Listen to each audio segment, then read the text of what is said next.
let's say hello to Joe Douglas, now in his third year as the GM. Joe, thanks so much for joining us. We truly appreciate it. Know you got a lot going on here over the next couple of weeks. This is your time of year when cut downs are happening and waiver wire pickups. You clear your mind and prepared for what the next week and change has in store for you? Yeah, well, it's great to be with you guys, Ian, Charles. Yeah, so we've put in a lot of work over the last few weeks.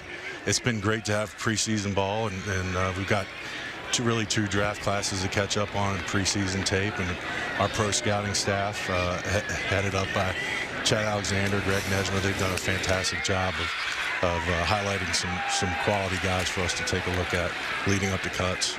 Joe, since you brought that up, you talk about the two classes, because last year, obviously with COVID, no OTAs, no mini camps, they had to hit the ground running, and maybe some of the youngsters didn't get a chance to develop quite the way they would like this year's class, who had a chance to do everything. So you and your staff catching up not just on yours, but around the league as these final cutdowns occur, correct? No doubt, no doubt. You know, last year's, Coach and I were talking about last year's draft class, no OTAs. With the pandemic going on, they missed a lot. So really, it's almost like having two rookie classes in some of their experiences. We have two draft classes where that Giants game was their first preseason game and first chance to be in front of fans. And what a great experience for them just to get out here and do their thing. Joe, you know, every Jets fan that's watching tonight wants to know about Zach Wilson and what you've seen, what your evaluation has been, and how he's carried himself in your eyes so far, training camp, preseason, getting ready for the regular season. Yeah, I think he's been everything that we hoped we would have from BYU. Just his athletic ability, the way the ball jumps out of his hand, his football acumen, you know, the way that he's able to download information, and then his ability to not duplicate mistakes. It's been very fun watching him go through these initial stages of his rookie year. Joe, I'm going to get back to you and Robert Saleh in a second, but we also know that you guys are, you know, joined at the hip in a sense, head coach, GM, working together to put together a roster. With that young quarterback, you know the old heads say, how come you don't have that veteran guy out there to guide him and you have these youngsters behind him? Is part of it because of the maturity of Zach Wilson? Well, I think his maturity level is extremely high. He's wired the right way. He's obsessed with football. I mean, our coaches have to kick him out of the building some night. But I think we have a really good room. We have guys that push each other on a daily basis. There's great chemistry in there. You know, we added Josh Johnson to bring a veteran presence, and you guys saw what he did in the first half tonight, just executing the offense. So, you know, we really like our room and the chemistry that it has right now. Speaking of chemistry, you and Robert Saleh, you were able to make that hire earlier this year, bring him on as the new head coach of the Jets. Obviously, you liked him, you hired him. How has that been going for the two of you so far in terms of putting together this roster and moving this organization forward? Yeah, Coach and I see football, we're very much in alignment the way that we see how teams should be built and what we think winning football is all about.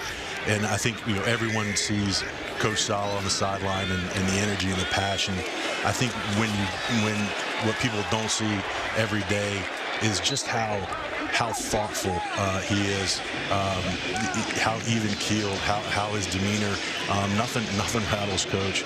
You know, he's the ability, his ability, him and his staff, one, the energy that they bring, and then the accountability and ownership they create with each individual and each position group has just been outstanding.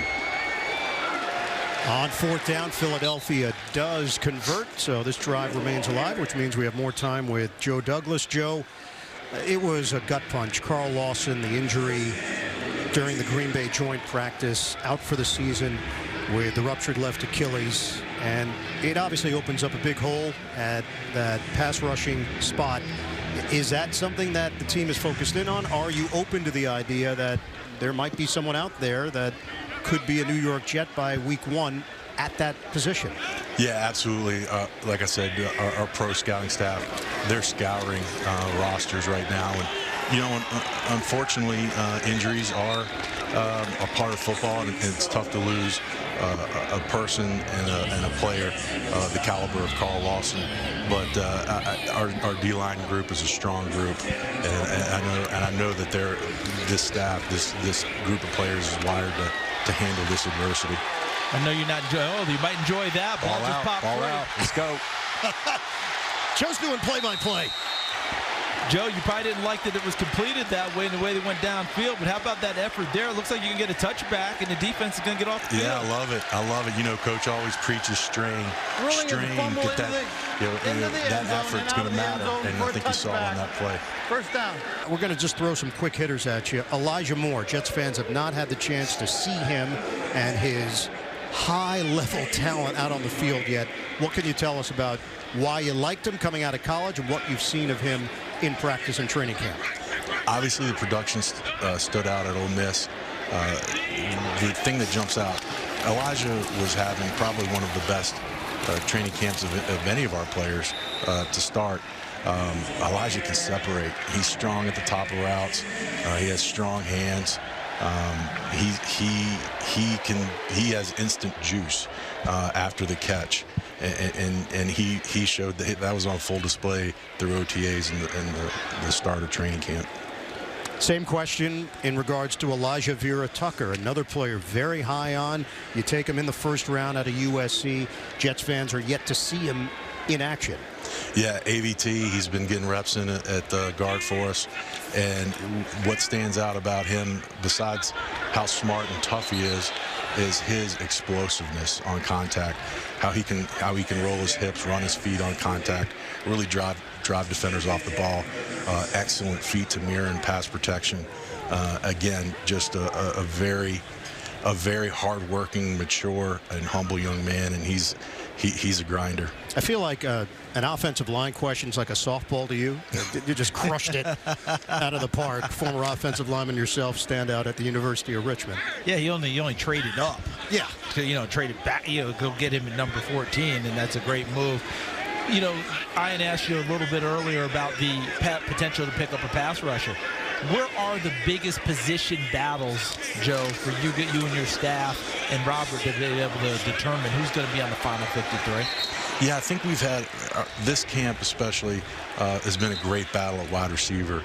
We have a lot of young, talented players that have really been able to stand out. I think also you see it at cornerback. We have a lot of young guys that we've taken the last 2 years, and they've been competing and working hard, going up against each other every day. So I know that there's going to be tough decisions all over our roster, but especially at those two positions. Really look at your roster and you say to yourself how much youth you have, and you just mentioned a couple of places where there is some youth but some great battles. It feels to me, Joe, like you and Robert know that you're going to have to go through some pains with some of these youngsters in order to get them right. In the second half of this season, we're going to start to see some of that development. Well, we're a team full of first and second year players, and I think the experience that we've been able to have the last 2 weeks with these joint practices against the Packers and the Eagles, Packers being a team that's representing the NFC in the championship game, has been in the NFC Championship game the last 2 years. The Eagles, 3 of the last 4 years in the playoffs and a Super Bowl championship in those 4 years. Being able to go against those guys in joint practices, those are established teams. They have identity. They have personality. It's good for our young players to see that, to go against that every day, because like I said, we're young. We need to develop that, and to go against that, to experience that, to feel that for 2 days the last 2 weeks, that's really going to help us moving forward. Hey, Joe, we really appreciate it. Best of luck this season. Thanks, guys.